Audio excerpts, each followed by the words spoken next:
ನಾನು ನಿಮ್ಮ ಹತ್ರ ಒಂದು ಮಾತು ಕೇಳ್ಬೋದಾ? ಅದಕ್ಕೇನಂತೆ ಕೇಳು. ಅಲ್ಲ, ನೀವು ನನ್ನ ಜೊತೆ ಕಳೆಯೋ ಅರ್ಧದಷ್ಟು ಟೈಮ್ನು ಸಾಹಿತ್ಯನ ಜೊತೆ ಕಳೆಯಲ್ಲ,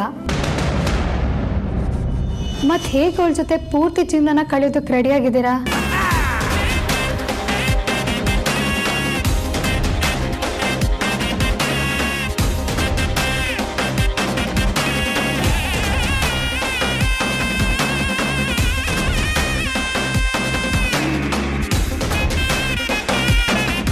ವೇದಾಂತ್, ವೇದಾಂತ್,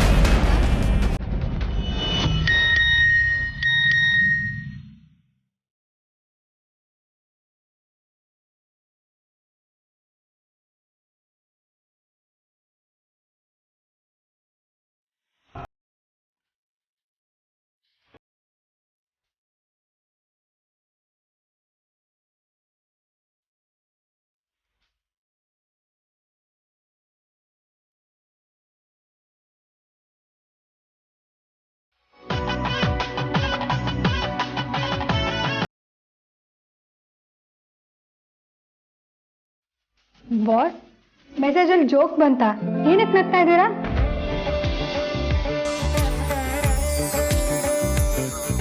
ಅರೆ, ತೊಟ್ಲು. ಎಸ್, ಲಾಸ್ಟ್ ಟೈಮ್ ಆದ್ಯ ಇದನ್ನೇ ಆಸೆ ಪಟ್ಟಿದ್ಲು. ಬಟ್ ಅದನ್ನು ಪರ್ಚೇಸ್ ಮಾಡೋಕ್ಕೂ ಮೊದಲೇ ಏನೆಲ್ಲ ಆಗೋಯ್ತು ಅಂತ ನಿನಗೆ ಗೊತ್ತಲ್ವಾ? ಅದನ್ನು ಮತ್ತೆ ದಿನ ನಾನು ನೆನಪು ಮಾಡ್ಕೊಳ್ಳೋದಕ್ಕೆ ಚೂರು ಇಷ್ಟ ಇಲ್ಲ. ಆದ್ಯನ ಮುಖದಲ್ಲಿ ಯಾವತ್ತೂ ಆ ರೀತಿಯಾದ ಬೇಜಾರಿರಬಾರ್ದು. ವಿಕ್ರಾಂತ್ ಜೊತೆ ನಾನು ಸ್ವಲ್ಪ ಸ್ಟ್ರಿಕ್ಟ್ ಆಗಿ ಇರ್ತೀನಿ, ಆದ್ರೆ ಆದ್ಯ ಪುಟ್ಟ ಮಗು ಥರ. ಅವಳು ಮತ್ತೆ ಪ್ರೆಗ್ನೆಂಟ್ ಅಂತ ಗೊತ್ತಾದ್ಮೇಲೆ ಯಾವಾಗ ಈ ತೊಟ್ಟಲನ್ನ ಅವಳಿಗೆ ಕೊಡಿಸ್ತೀನಿ ಅಂತ ಕಾಯ್ತಿದ್ದೆ. ಫೈನಲಿ ಆ ಸಿಚುವೇಶನ್ ಬಂತು. ಆದ್ಯ ತುಂಬಾನೇ ಖುಷಿ ಪಡ್ತಾಳೆ.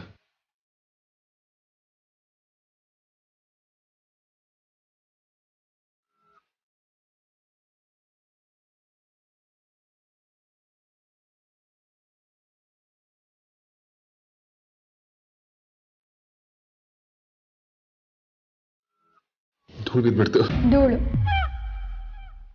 ಇದೊಂದು ವಿಚಾರದಲ್ಲಿ ನೀವು ಅಪ್ಡೇಟೇ ಆಗಿಲ್ಲ. ಹಾಗೆ ನಿಮಗೆ ಸುಳ್ಳು ಹೇಳೋದಕ್ಕೂ ಬರಲ್ಲ ಅಂತ ಅದಕ್ಕೆ ಮತ್ತೆ ವಿಕ್ಕಿ ಬಾಬಾ ಹೇಳಿದ್ದಾರೆ. ಆದ್ಯ ಅಷ್ಟೇ ನಾನು ಅರ್ಥ ಮಾಡ್ಕೊಂಡಿರೋದು ಅನ್ಕೊಂಡಿದ್ದೆ, ಆದ್ರೆ ನೀನು ನನ್ನ ಚೆನ್ನಾಗಿ ಅರ್ಥ ಮಾಡ್ಕೊಂಡಿದ್ಯಾ.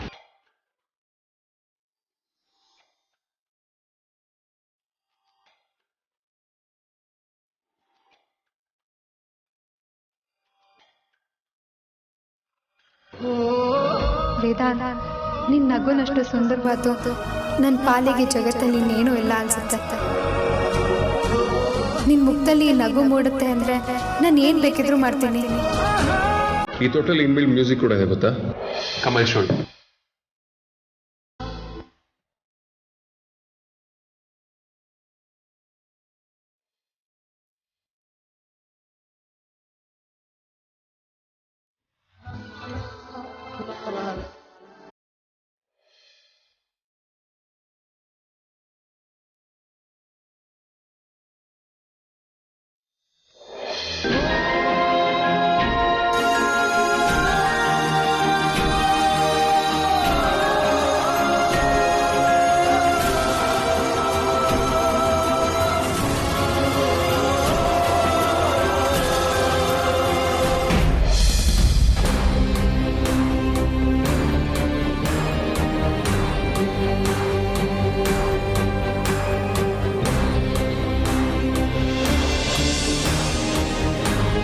ವಿಕ್ಕಿ ಅವರೇ, ನಾನು ಬೇಕು ಅಂತ ಹಾಗೆಲ್ಲ ಮಾಡಿಲ್ಲ. ದಯವಿಟ್ಟು ನನ್ನ ಅರ್ಥ ಮಾಡ್ಕೊಳ್ಳಿ. ಬೆಳಗ್ಗೆ ಏನೇನೋ ಆಗೋಯ್ತು. ನೀವು ಹೇಳಿದ ವಿಚಾರ ನೆನಪಾದರೂ ಅಣ್ಣಂಗೆ ಹೇಳೋಕ್ಕಾಗಲಿಲ್ಲ. ನಿಜವಾಗ್ಲೂ ನಾನು ಬೇಕು ಅಂತ ಮಾಡಿಲ್ಲ. ನಿಮಗೆ ಸ್ವಲ್ಪ ಹೆಚ್ಚು ಕಡಿಮೆ ಆದರೂ ನನಗಿಷ್ಟ ಆಗಲ್ಲ ಅಂತ ನಿಮಗೆ ಗೊತ್ತಲ್ವಾ? ಇದು ಒಂದ್ಸಲ ನನ್ನನ್ನು ಕ್ಷಮಿಸ್ಬಿಡಿ. ಇನ್ಯಾವತ್ತೂ ಈ ತಪ್ಪು ಮಾಡಲ್ಲ. ನಾನು ಆಗಲೇ ನಿಮಗೆ ನನ್ನನ್ನು ನನ್ನ ಪಾಡಕ್ಕೆ ಬಿಟ್ಬಿಡಿ ಅಂತ ಹೇಳಿದೆ ಅಲ್ವಾ? I need some space. ಅದು ಗೊತ್ತಾಯ್ತು, ಆದರೆ ನಾನಿವತ್ತು ನಡೆದಿರೋ ನೋಡಿ, ಹೇಳಿದ್ದನ್ನೇ ಪದೇ ಪದೇ ಹೇಳಕ್ಕೆ ಕೇಳಕ್ಕೆ ನನಗಿಷ್ಟ ಇಲ್ಲ. ಈ ಮನೆಯಲ್ಲಿ ನನ್ನ ಬೆರಳಲ್ಲಿ ತೋರಿಸಿದನ್ನ ಎಲ್ಲರೂ ತಲೆ ಮೇಲೆ ಹೊತ್ಕೊಂಡು ಮಾಡ್ತಾರೆ. ಆದರೆ ನೀವು ಇಷ್ಟೊಂದು ಕೇರ್ಲೆಸ್ ಆಗಿ ಬಿಹೇವ್ ಮಾಡ್ತೀರಾ ಅಂತ ನಾನು ಅನ್ಕೊಂಡಿರಲಿಲ್ಲ. ಪ್ಲೀಸ್ ವಿಕ್ಕಿ, ನನಗೆ ಕ್ಷಮಿಸ್ಬಿಡಿ. ದಯವಿಟ್ಟು ಈ ಥರ ಮಾತ್ರ ಇರಬೇಡಿ. ನನಗೆ ಸಹಿಸ್ಕೊಳ್ಳೋಕ್ಕಾಗಲ್ಲ. ನಾನು ಸರಿ ಆಗ್ತೀನಿ, ಆದರೆ ಸ್ವಲ್ಪ ಟೈಮ್ ಬೇಕಾಗುತ್ತೆ. Please leave me alone.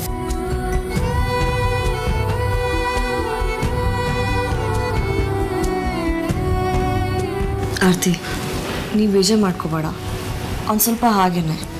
ಅದಕ್ಕೆ ನಾನು ಬೇಜವಾಬ್ದಾರಿಯಿಂದ ಮರೆತು ಹಾಗೆ ಮಾಡಲಿಲ್ಲ. ಅದಕ್ಕೆ ನೆನಪಿದ್ರು ಗಡಿ ಬಿಡಿಲಿ ಬೆಳಗ್ಗೆ ಹೇಳೋಕ್ಕಾಗಲಿಲ್ಲ ಅಷ್ಟೇ. ಅದು ನನಗೂ ಗೊತ್ತಲ್ವಾ ಆರ್ತಿ, ವಿಕ್ಕಿ ಅಣ್ಣಂಗೆ ಕೋಪ ಬರೋದು ಅಪರೂಪ.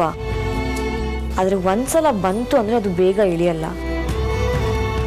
ಹಾಗಂತೇಳಿ ಅವನಿಗೆ ನಿನ್ನ ಮೇಲೆ ಕೋಪ ಇದೆ ಅಂತ ಅನ್ಕೋಬೇಡ. ಆಫೀಸಲ್ಲಿ ಏನೋ ಪ್ರಾಬ್ಲಮ್ ಆಗಿರಬೇಕು, ಅದು ನಿನ್ನ ಮೇಲೆ ತೋರಿಸ್ತಾ ಇದ್ದಾನೆ ಅಷ್ಟೇ.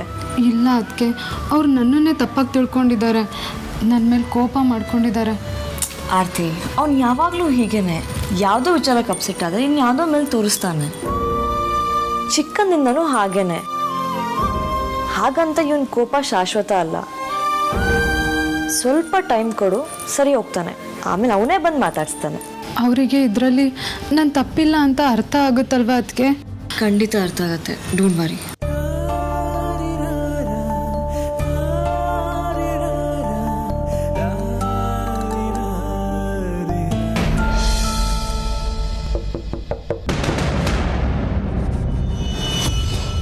ಸರ್, ಟೋಟಲ್ ಡೆಲಿವರಿ ಕೊಡೋಕೆ ಬಂದಿದ್ದೀವಿ ಸರ್. ವೇದಾಂತ್ ಸರ್ ಅಂದರೆ ನೀವೇನಾ? ಎಸ್, ನಾನೇ. ಬನ್ನಿ.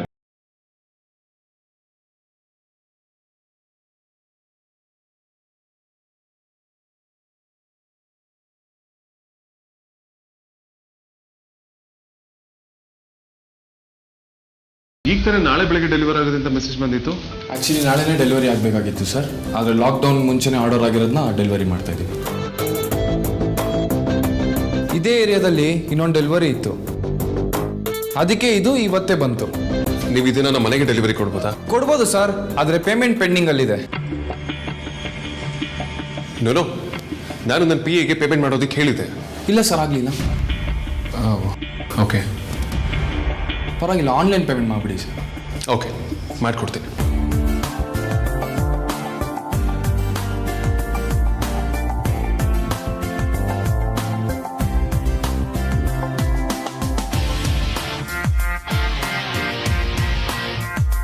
ಡಿಕ್ಲೈನ್ ಅಂತ ಬರ್ತಿದೆಯಲ್ಲ ಅಮೂಲ್ಯ, ಕಾಂತನಿಗೆ ಫೋನ್ ಮಾಡಿ ನಾನು ಕ್ರೆಡಿಟ್ ಕಾರ್ಡ್ ಎಲ್ಲಿದೆ ಅಂತ ಕೇಳಿ.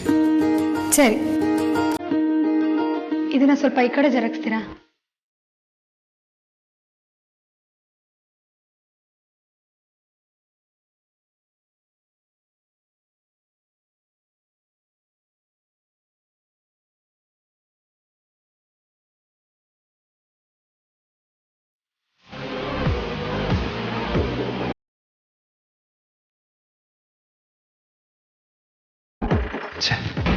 ಬಾಸ್, ಕಾಂತನ್ ಫೋನ್ ಸ್ವಿಚ್ ಆಫ್ ಅಂತ ಬರ್ತಿದೆ. ನನ್ನ ಎಲ್ಲ ಮೋಡ್ ಆಫ್ ಪೇಮೆಂಟ್ಸ್ ಕೂಡ ಬ್ಲಾಕ್ ಆಗಿದೆ. ಡೆಬಿಟ್ ಕಾರ್ಡ್ ಕೂಡ ವರ್ಕ್ ಆಗ್ತಿಲ್ಲ. ಬ್ಯಾಂಕಿಗೆ ಕಾಲ್ ಮಾಡಿ ಕೇಳಬೇಕಿತ್ತು. ಮಾಡಿ ಕಂಪ್ಲೇಂಟ್ ರೈಸ್ ಮಾಡಿದ್ದೀನಿ. ನಾಳೆ ಅಷ್ಟರೊಳಗೆ ಅನ್ಬ್ಲಾಕ್ ಮಾಡ್ತೀನಿ ಅಂತ ಹೇಳಿದ್ದಾರೆ. ಈಗೇನು ಮಾಡೋದು? ಅದೇ ಗೊತ್ತಾಗ್ತಿಲ್ಲ. ಈ ತೊಟ್ಲು ವಿಚಾರದಲ್ಲಿ ಒಂದೆಲ್ಲ ಒಂದು ಪ್ರಾಬ್ಲಮ್ ಆಗ್ತಾನೆ ಇದೆ. ಇದಕ್ಕೆ ಎಷ್ಟಾಗುತ್ತೆ ವೇದಾಂತ್? 17,000 only madam. ಹೌದಾ? ನನ್ನ ಅಕೌಂಟಲ್ಲೂ ಅಷ್ಟೊಂದು ದುಡ್ಡಿಲ್ಲ. ನನ್ನ ಹತ್ರ ಕ್ರೆಡಿಟ್ ಕಾರ್ಡು ಇಲ್ಲ. ಆದ್ಯ ಸಾರ್ಥಕ ಕೇಳೋಣ ಅಂತಂದ್ರೆ ಇದು ಅವ್ರಿಗೆ ಕೊಡಿಸ್ತಿರೋದು, ಆಮೇಲೆ ಅವ್ರು ದುಡ್ಡು ತೊಗೊಳೋದಿಲ್ಲ. ಅಪ್ಪ ನಂಬರ್ ಸಿಗ್ತಿಲ್ಲ. ಸರ್, ಇದನ್ನ ನಾವು ನಾಳೆ ಡೆಲಿವರಿ ತಗೊಳ್ಬೋದಾ? ನಮ್ಮದು ಆನ್ಲೈನ್ ಮಾರ್ಕೆಟಿಂಗ್ ಅಲ್ಲ ಮೇಡಮ್, ಶೋರೂಮ್ ಪೀಸ್ ಇದು. ನಮ್ಮ ಪಾಲಿಸಿ ಪ್ರಕಾರ ಇದು ಡೆಲಿವರಿ ಆಗಿಲ್ಲ ಅಂದರೆ ಇದನ್ನ ಇನ್ನೊಬ್ಬರು ಯಾರು ಆರ್ಡರ್ ಮಾಡಿದಾರೋ ಅವ್ರಿಗೆ ಹೋಗುತ್ತೆ. ಇದು ಇಂಪೋರ್ಟೆಡ್ ಆಗಿರೋದ್ರಿಂದ ಇದೇ ಥರದ ಇನ್ನೊಂದು ಪೀಸ್ ಬೇಕು ಅಂದರೆ ಮಿನಿಮಮ್ 3 ರಿಂದ 4 ತಿಂಗಳಾಗುತ್ತೆ. ನನಗಿದು ಬೇಕೇ ಬೇಕು ಅಮೂಲ್ಯ. ಲಾಸ್ಟ್ ಟೈಮ್ ಕೂಡ ಅದನ್ನು ತಗೊಳ್ಳೋದಕ್ಕಾಗಲಿಲ್ಲ. ಆದ್ಯ ಮಗುನೇ ಕಳ್ಕೊಳ್ಬೇಕಾಗಿ ಬಂತು. ಈಗಲೂ 108 ವಿಘ್ನ ಆಗ್ತಿದೆ. ನನಗೆ ಯಾಕೋ ಸರಿ ಬರ್ತಿಲ್ಲ. ಏನು ಮಾಡೋದು ಗೊತ್ತಾಗ್ತಿಲ್ಲ. ವಿಕ್ರಾಂತ್ ಹತ್ರ ಕೇಳೋಣ ಅಂತಂದ್ರೆ ಅವನು ನಂದು joint account. I really don't know what to do.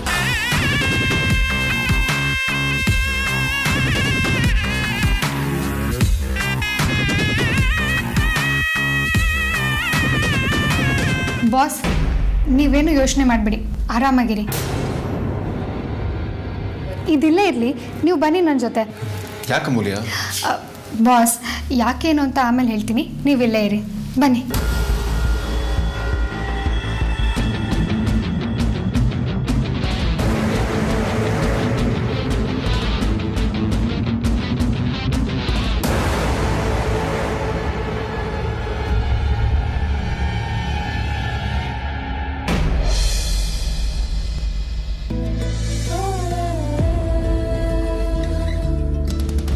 ಏನಮ್ಮ ಇದು? ಇರಿ,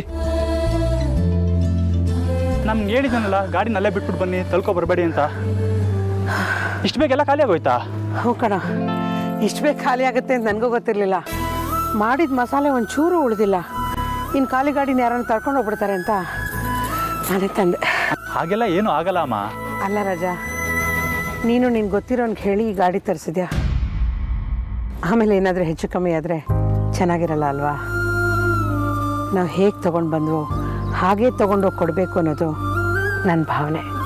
ನಾನು ಶೈಲಕ್ಕನ ಹತ್ರ ಮಾತಾಡಿದ್ದೇನೆ ಕಣೋ, ಅವ್ರ ಮನೇಲಿ ಇಟ್ಕೋತಾರಂತೆ. ನಾವು ತಳ್ಕೊಂಡು ಹೋಗೋಷ್ಟೊತ್ತಿಗೆ ಕತ್ಲಾಗ್ಬಿಡುತ್ತೆ. ಹಾಂ, ನೀವು ಬಿಡಿ, ನಾನು ತಳ್ತೀನಿ.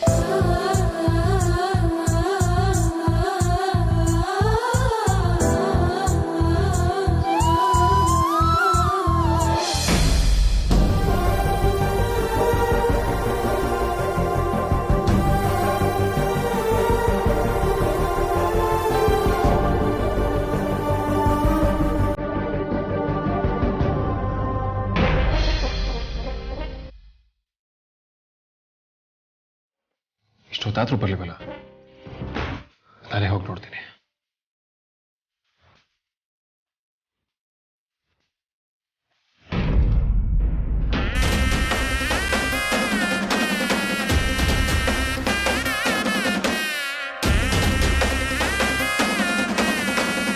ಮೇಡಮ್, ಇದನ್ನು ಸೇರಿಸಿ ಲೆಕ್ಕ ಹಾಕಿದ್ರೆ ಬಿಲ್ಗಿನ ಜಾಸ್ತಿ 300 ರೂಪಾಯಿ ಇದೆ ಮೇಡಮ್. ಆ 300 ರೂಪಾಯಿನ ನೀವೇ ಇಟ್ಕೊಳ್ಳಿ. Thank you madam.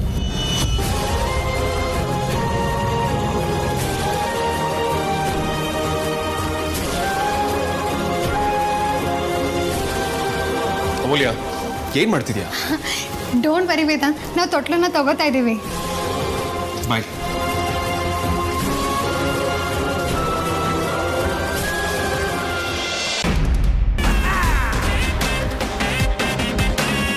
ಈ ದುಡ್ಡು ನೀನು ಯಾಕೆ ಖರ್ಚು ಮಾಡಿದೆ? ಅದನ್ನ ನೀನು ಮಂಜು ಅಪ್ಪನಿಗೆ ಸೂಟ್ ತಗೋಬೇಕು ತಾನು ಇಟ್ಕೊಂಡಿದ್ದೆ. ಹೌದು ಬಾಸ್, ಅದೇ ದುಡ್ಡು. ಆದರೆ ಅಪ್ಪನ ರಿಟೈರ್ಮೆಂಟ್ಗೆ ಇನ್ನೂ 2 ತಿಂಗಳಿದೆ.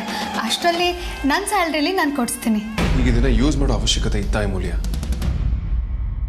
ಈ ಸೇವಿಂಗ್ಸ್ ಇಂದ ನಿನ್ನ ಫೀಲಿಂಗ್ಸ್ ಇದೆ, ಒಂದು ಒಳ್ಳೆ ಉದ್ದೇಶ ಕೂಡ ಇದೆ ಅಲ್ವಾ? ಖಂಡಿತ ಇದೆ. ಆದರೆ ಅದೇ ಥರ ಈ ತೊಟ್ಲನ್ನ ತಗೊಳ್ಳೋದ್ರ ಹಿಂದೆ ಕೂಡ ಒಳ್ಳೆ ಉದ್ದೇಶನೇ ಇದೆ ಅಲ್ವಾ ವೇದಾಂತ್? ಅದು ಹಾಗಲ್ಲ ಅಮೂಲ್ಯ. ನೋಡು ವೇದಾಂತ್, ನಾನೀಗ ಸೂಟ್ನ ತಗೊಳ್ಳಿಲ್ಲ ಅಂದರೆ ನಾಳೆನೋ ನಾಡಿದ್ದು ಅಥವಾ ಇನ್ನೊಂದಿನೋನಾದರೂ ತಗೋಬೋದು. ಆದರೆ ಒಂದ್ಸಲ ಆಸೆಪಟ್ಟು ಈ ತೊಟ್ಲನ್ನ ತಗೊಳಕ್ಕಾಗದೇ ಇದ್ದಾಗ ನಡೆದಿರೋ ದುರಂತ ಮತ್ತೆ ಆಗಬಾರ್ದಲ್ವಾ? ನಾನು ಅದೆಲ್ಲ ಮೂಢನಂಬಿಕೆನೂ ಆಗಿರ್ಬೋದು, ಅದರಿಂದನೇ ಹೀಗಾಯ್ತು ಅಂತ ಫಿಕ್ಸ್ ಆಗೋ ಅವಶ್ಯಕತೆ ಇಲ್ಲ. ಅದನ್ನು ನಾನು ಒಪ್ಕೊಳ್ತೀನಿ. ಇದನ್ನು ತಗೊಳ್ಳೋದ್ರಿಂದ ಯಾವ ಕಡೆಯಿಂದನೂ ನಷ್ಟ ಆಗಲ್ವಲ್ಲ. ಮೊದಲು ನಾವು ಅಂದ್ಕೊಂಡಿದ್ದು ಮೂಢನಂಬಿಕೆನೇ ಆಗಿರ್ಬೋದು. ಆದರೆ ನಾವಿವಾಗ ಇದನ್ನು ತೊಗೊಂಡ್ಬಿಟ್ರೆ ಬೇರೆ ಯಾವ ನೆಗೆಟಿವ್ ಥಾಟ್ಸ್ಗೂ ಅವಕಾಶ ಇರಲ್ಲ ಅಲ್ವಾ? ನೀನೇನು ಯೋಚನೆ ಮಾಡಬೇಡ. ನೀನು ನಿನ್ನ ತಂಗಿ ಮೇಲೆ ಎಷ್ಟು ಪ್ರೀತಿ ಇಟ್ಟಿದ್ಯೋ ನಾನು ಅಷ್ಟೇ ಪ್ರೀತಿನ ಅದಕ್ಕೆ ಮೇಲೆ ಇಟ್ಟಿದ್ದೀನಿ. ಇದನ್ನು ತಗೊಳ್ಳೋದ್ರಿಂದ ನನಗೂ ನಿನ್ನಷ್ಟೇ ಖುಷಿ ಆಗುತ್ತೆ. ಆದರೆ ನನ್ನ ಅಪ್ಪನ ತಗೊಳ್ಬೇಕು ಅಂದ್ಕೊಂಡಿರೋದನ್ನು ತಗೊಳ್ಳೋದಕ್ಕೆ ಇನ್ನೂ ಲೇಟ್ ಆಗುತ್ತಲ್ವಾ? ಈ ತೊಟ್ಲನ್ನ ಅದಕ್ಕೇನು ಇಷ್ಟಪಟ್ಟಿದ್ದಾರೆ ಅಂತ ನೀನೇ ಹೇಳಿದ್ಯಾ. ಅಲ್ಲಿಗೆ ನೀನು ಇದನ್ನು ತೊಗೊಂಡು ಹೋದರೆ ಅದಕ್ಕೆ ಎಷ್ಟು ಖುಷಿ ಪಡ್ತಾರಲ್ವಾ? ಅಪ್ಪಂಗೆ ನಾನು ಸೂಟ್ ತೊಗೊಳ್ತಿರೋದ್ರ ಬಗ್ಗೆ ಯಾವ ಐಡಿಯಾನೂ ಇಲ್ಲ. ಆದ್ದರಿಂದ ಅವರಿಗೆ ಯಾವ ನಿರಾಸೆನೂ ಆಗಲ್ಲ. ಅದು ಅಲ್ಲದೆ ನಾನು ಅವರಿಗೆ ಸೂಟ್ ತಗೋತೀನಿ.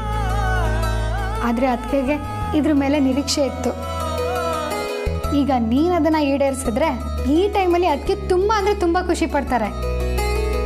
ಅದಕ್ಕೆ ಈಗ ಇದನ್ನ ತಗೊಳ್ಳೋದೆ ಸರಿ ಅನ್ನಿಸ್ತು. ಬಾ.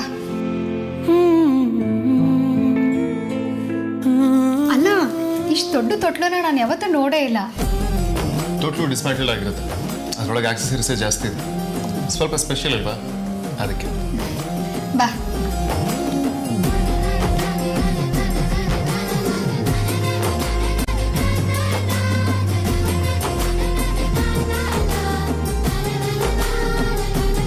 ಸರ್ ಇವತ್ತು ಸಂಜೆ ಒಳಗಡೆ ನಿಮ್ಮ ಮನೆಗೆ ಡೆಲಿವರಿ ಮಾಡ್ತೀವಿ. ಈಗ ತೊಗೊಂಡು ಹೋಗ್ತೀವಿ ಸರ್ ಟೋಟಲ್ನ.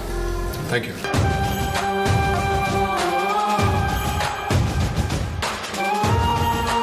ಇಷ್ಟೆಲ್ಲ ನಿಜವಾಗ್ಲೂ ಪ್ರೀತಿಗೋಸ್ಕರ ವೇದಾಂತ.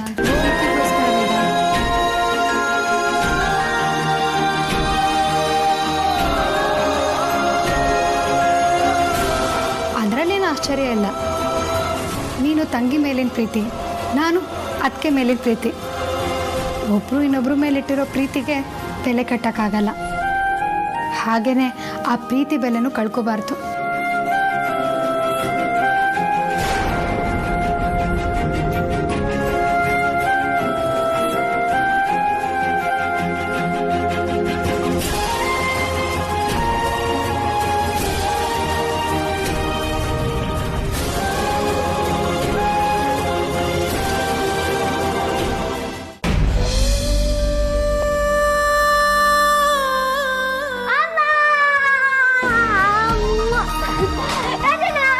ಅಂಜು ಎಕ್ಸಾಮ್ ಹೇಗೆ ಮಾಡಿದೆ? ತುಂಬಾ ಸಖತ್ತಾಗೈತಣ್ಣ. ಅದಕ್ಕೆ ಎಷ್ಟು ಖುಷಿಯಾಗಿರೋದು. ಇದಕ್ಕೆಲ್ಲ ನಿಮ್ಮ ಸಪೋರ್ಟೇ ಕಾರಣ. ನನ್ನ ಸಪೋರ್ಟ್ಗಿಂತ ನಿನ್ನ ಎಫರ್ಟ್ ಎತ್ತೇ ಕಾರಣ. ನ್ಯಾಯವಾಗಿ ಶ್ರಮ ಪಟ್ಟರು ಸೋದಾಗ್ತಾನೆ ಇಲ್ಲ ಅಂಜು. ಎಲ್ಲಿ ಐಫೈ ಮಾಡು. ಅಮ್ಮ ನೀನ್ ಯಾಕೆ ಸುಸ್ತಾಗಿದ್ಯಾ?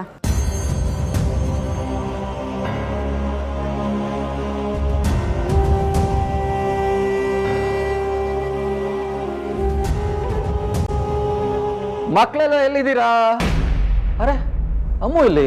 ಲೇ ಅಮ್ಮ, ಅಮ್ಮ ಯಾಕೆ ಹೆಂಗ್ ಕೂಗ್ತಿದ್ಯಾ? ಒಳ್ಳೆ ದನನ ಎಮ್ಮೆನ ಕತ್ತೆ ಕಿರ್ವಾನ.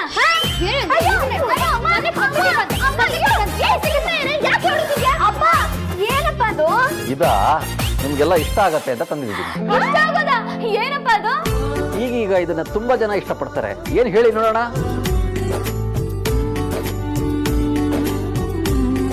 ಬಚ್ಚಿಡ್ಕೋತಿದ್ಯಲ್ಲ, ಕೇಕಾ?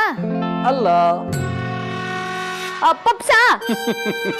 ಇನ್ನೂ ದೊಡ್ಡದಾಗಿ ಯೋಚನೆ ಮಾಡಿ.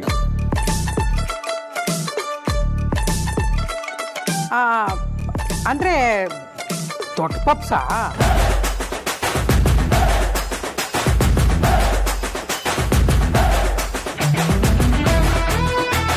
ಅಲ್ಲ ಅಲ್ಲ, ತಿಂಡಿಯಲ್ಲಿ ತುಂಬಾ ದೊಡ್ಡದಾಗಿರೋಂಥದ್ದು. ಹೇಳಿ ನೋಡೋಣ. ಅಯ್ಯೋ ಅದೇನ್ ಗೊತ್ತಾಗ್ತಿಲ್ಲ, ಹೇಳಿ ಅಪ್ಪ. ಅಯ್ಯೋ ಪ್ಲೀಸ್ ಹೇಳಪ್ಪ. ಪಿಜ್ಜಾ.